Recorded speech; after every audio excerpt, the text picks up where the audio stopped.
So without any more ado, ladies and gentlemen, I think it's time. I think it's time that we met James Randi.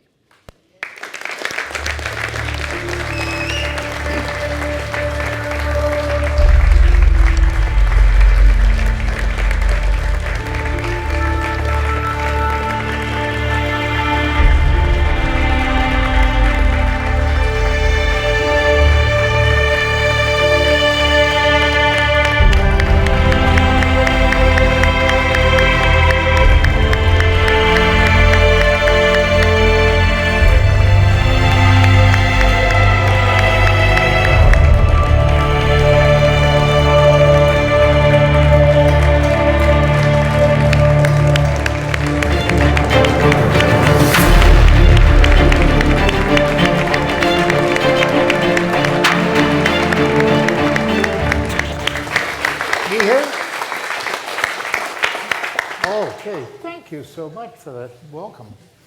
That's very good, Randy. With an introduction like that and such a welcome, I think we should just go. Yeah, we'll go. Well, welcome to Adelaide, Randy. I think this might be your first time here. I believe it is, yes. I've been all over Australia. Notice I say it correctly.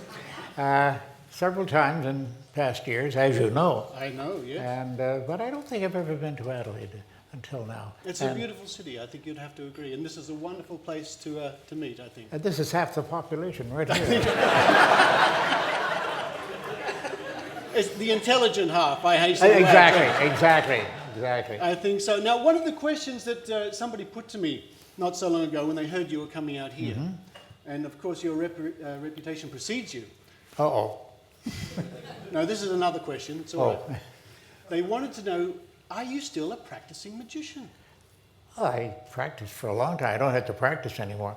But you know, the point is I do a lot of lectures. All over the world I'm lecturing, and keeps me going, I'll tell you that. I haven't got time to die.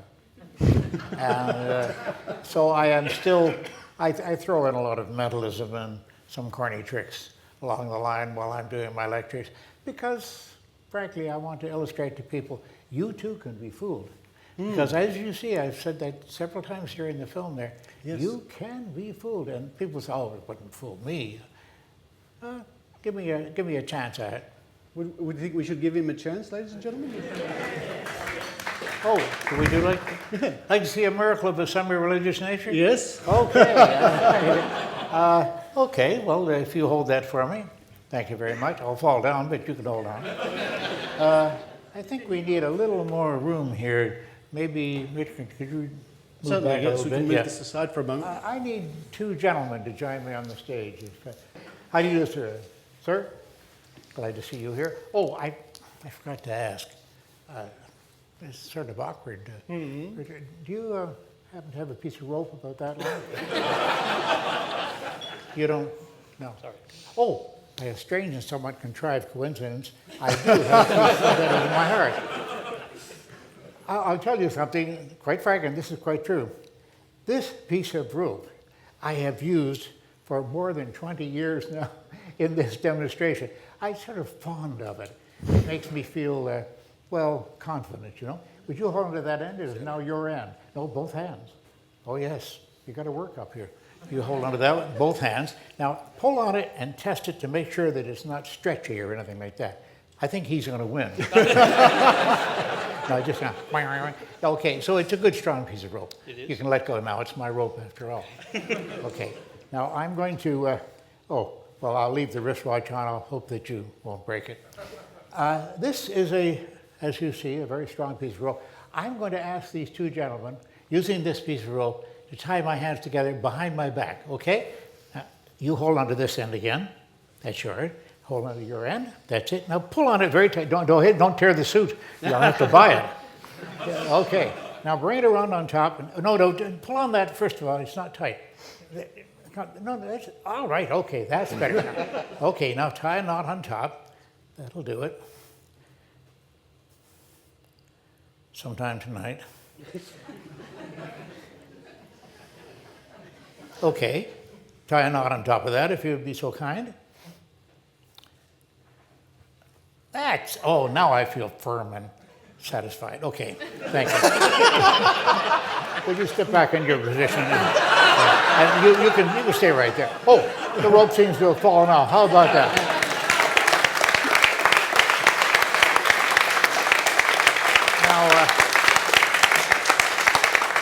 Now, are there any amateur magicians in the audience, or professionals for that matter? You do, Lou? I'm learning. Learning, okay. Have you ever seen the color rope tie? No, it's in the books. I read it, the description of it, in one of the magic books when I was about so high like that. To this day, I still don't understand what the instructions were. So I had to invent my own rope tie. And that's somewhat better than what Mr. Keller did. I'm sorry. I'm sorry. I didn't know that I was going to be insulting him here, you see, this evening. But thank you very much, gentlemen. Thank you. Big round of applause for the assistants. Thank you so much. I have another small one I think that I could accomplish. By all means. This is something you didn't see in the film. Let's not get too deeply into that. He satisfied me with that. Now, he said he placed it on the back of his hand. This is what the fellow from Lawrence Livermore Labs is describing to me over the telephone, you see. And he placed it at the back of his hand, and then he merely gestured, and it stood up on the back of his hand. And then when he gestured at it again, it went down. And so I said, well, that sounds very mysterious. At the same time, I signaled to Andrew Hunter, who was my assistant at the time, and I said, I just waved him to the library, and he said, oh, yeah, I got you. He went in and found a book on the library shelf there by Martin Gardner, my wonderful friend of bygone years, and he said, I knew he was looking up the matchbox trick, and he says, a levitating matchbox. He found the page, he made a photocopy of it because he knew what I was going to do. And I said to the fellow on the other end, I said, I'm sure you have a fax machine there. He said, yes, but why? I said, because I'm going to send you a page here that you might be interested in. So he said, okay, and he gave me the number. Well, Andrew dialed it up, took the photocopy that he made of it, put it in the machine, and pressed transmit. He said, oh, it's coming through the machine now. This is what I hear from the Lawrence Livermore end, you see. He says, okay, it's coming through here. Okay, I've got it, Mr. Randi. Levitating matchbox trick, page 17. Get an Oreo to manufacture match. I said, hello? Oh, I'm here. And on your hand, on the back of your hand. And I see. Hello? Click. Just click. That's all we. I never heard from Lawrence Livermore Labs again. Now, I had lectured there several times, but for some reason or other, they haven't called me back. And I just wonder why. It might have been the levitating matchbox trick that I just told you about that comes up and then goes down again. Now, I don't know how it works. But, oh, they caught me. Ladies and gentlemen, it's this simple. You leave it open a little bit like that, and you place it in the back of your hand, and as you close the box, it pinches skin at the back of your hand, and then all you have to do is just tense the skin a little bit. Up she goes, and then down she goes again, all the way. That's it.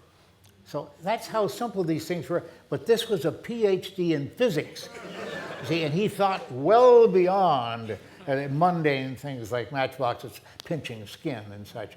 But that just shows you that somebody who's well trained in science and is logical and rational and very well educated, obviously, can be so easily fooled if he's overconfident. He or she is overconfident, of course. That does happen, and I think I just proved the case. I think so, and it sort of leads us naturally onto the case in the documentary, the very famous situation of the so-called alpha kids.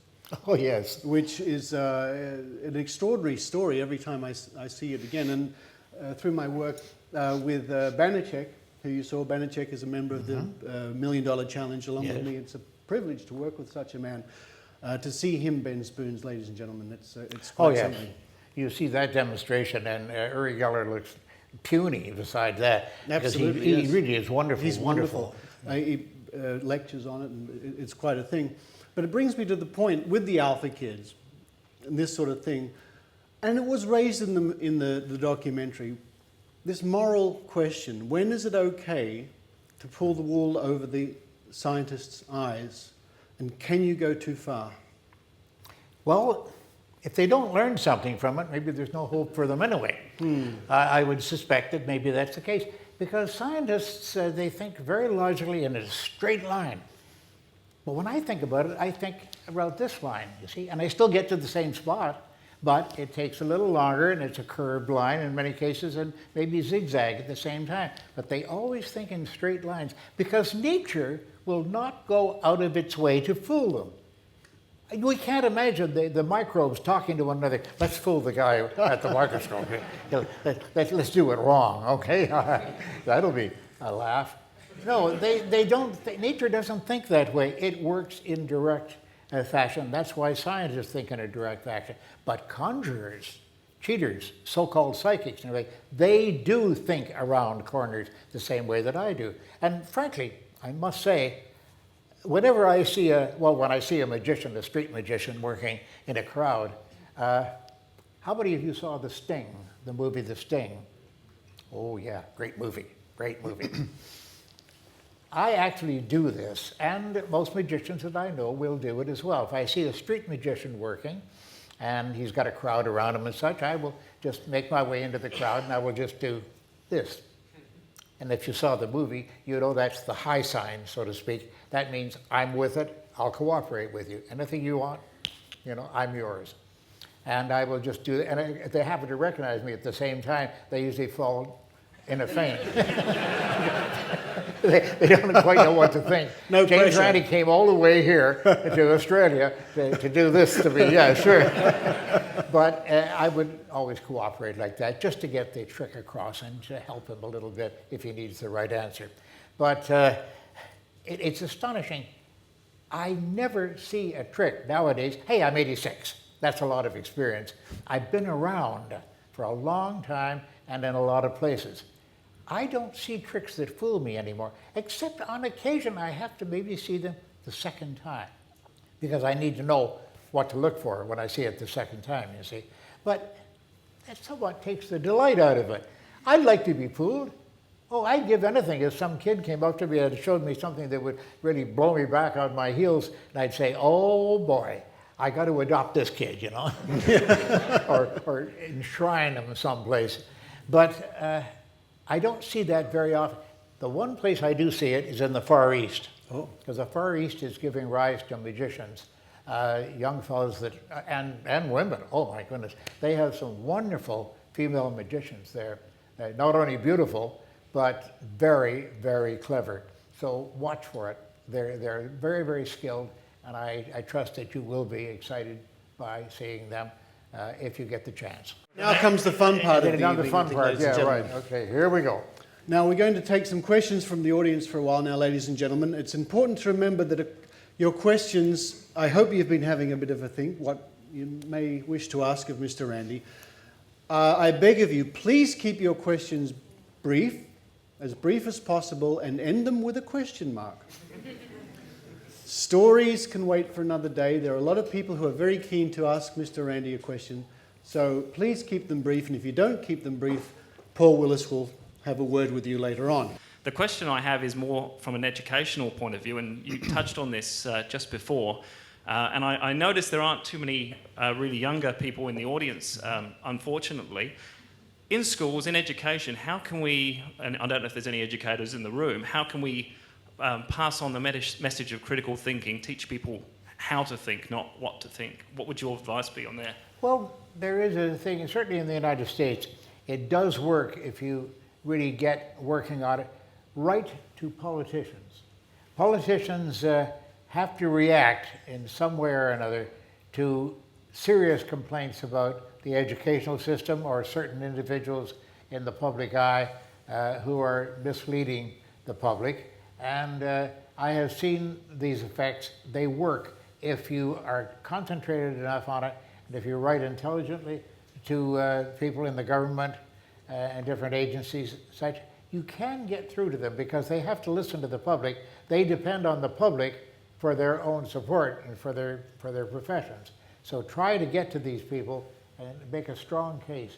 You never know. You might be the person that will turn that politician or influential individual in the right direction. So don't hesitate to do it. Thank you. Make your voice heard. Hi, Randy. My name's Vin. I'm a magician myself, and yeah, show us a trick. No, I think my question is, as a performing magician, there are so many times when you go on stage and you perform something, there will always be some people who come up who are convinced you really have powers, even when you deny it. Yes. So what I've realized is there are people out there who have a need to be deceived. Yes. And is that why, as a human species, there are all these people who have that desire to be deceived because they're unhappy with their reality? Yeah. I think you answered your own question right there. But no, it's quite true. I will get people, sometimes I throw a little bit of mentalism into my lecture talks and whatnot, and you'll get people coming to you after and saying, oh, the thing you did with the so-and-so and that was very good. I really enjoyed that. Very, very clever. But when you told the woman her telephone number, now that was real, right? And they'll nod at you like that. You say, no, it's not. That's a trick too. They say, oh, come on, I know what a trick is. That's not a trick. You didn't know that woman, and yet you were able to give her a telephone number. That's got to be real. No, I'm sorry, it was a trick. Well, how was it done? I'm sorry, this is a secret of the trade. We don't share that. No, because it wouldn't do them any good anyway. They'd say, oh, well, that one, but the other one. And then they go on, and they go on. They're trying to find something that is true that can't be assailed. They want magic in their lives and everybody else's lives. So the point is, I think, some people you got to give up on. I mean, they just can't, they can't be convinced. I have had people where I've shown them the proof of the fact that they were swindled and it was a mind-reading trick and everything, and they just smile at me and say, oh yes, but I still believe. Duh. Hi, Randy. Since I've kind of discovered your works 10 to 15 years ago, I've whiled away many hours on YouTube sort of cheering you on, even though what I'm watching happened possibly before I was born. And I unfortunately find myself frustrated at the end when I realise and research and find out that the Popovs and the Gellers, they all recovered, went back to making their squillions in other ways, and it's disheartening and frustrating. And I think to myself, well, if I'm disheartened and frustrated just watching it on YouTube and not investing anything in myself, how do you cope with that? That must be really hard. That's true. It's a good how do question. you go on? Good question. And I thank you for your comments, but I have something going for me which is somewhat consoling, I must say. At the end of lectures like this, for example, I get people coming to me many times with tears in their eyes and taking my hand and simply looking me straight in the eye and say, Mr. Randi, you made a big change in my life. When you hear that, you know that's something you can't buy. It's spontaneous. People do thank me for having had some influence on their lives. And again, you can't buy a statement like that. And you know that it's real and it's heartfelt. And that just means one more person that I and my organization, the James Randi Educational Foundation, and the Australian Skeptics, and all of these groups all around the world have gotten to. And if we can do that again and again and again and again, it adds up. And that's the reward that I have. Yeah, absolutely. I know that they will come around.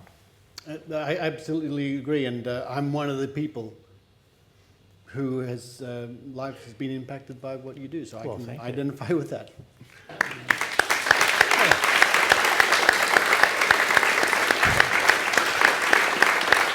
Thank you so much. Well, I can't think of a more appropriate topic to end our evening, this part of the evening on, which is magic, which is one of the great loves of your life, of course. It's what inspired you originally, I imagine, and what led you into looking into the mind of somebody who can deceive and how we can deceive and how we can deceive others. Yes. And once again, ladies and gentlemen, let me, on your behalf, thank this amazing man for appearing with us tonight. James the Amazing Randi, ladies and gentlemen. Thank you so much. Thank you very, very, oh my. Thank you. Each and every one of you. Sincerely. Thank you, folks. Now, Thank you. Oh, yes. you better have that back. Hello. For those of you who have the tickets for the meet and greet, we'll see you there shortly. Thank you. Okay.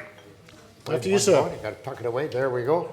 All right. If I can make it down the stairs, I can make it anywhere. It's like Moses parting the way. Here we go. I'm going to do it. I'm going to do it. You'll see. See how lucky I get? I'm old. You're second.